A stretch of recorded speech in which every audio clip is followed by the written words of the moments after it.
Sometimes we want to create a variable that contains nothing. For such cases, Python provides a special value called none.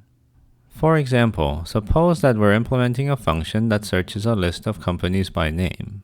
The function definition might be def search companies and name. If the list contains a company object with a matching name, then the function returns the object. But what if the list does not contain an object with a matching name? This is a good place to return none. Here is the full example. The first 5 lines is the search function definition. Python goes through the elements in the company's list, and if the company's name is equal to the name we're looking for, then the company object is returned. After Python iterates through all the elements in the company's list, Python returns none. Next, we construct a list of 3 company objects. Then we call search with a list and the search term Java.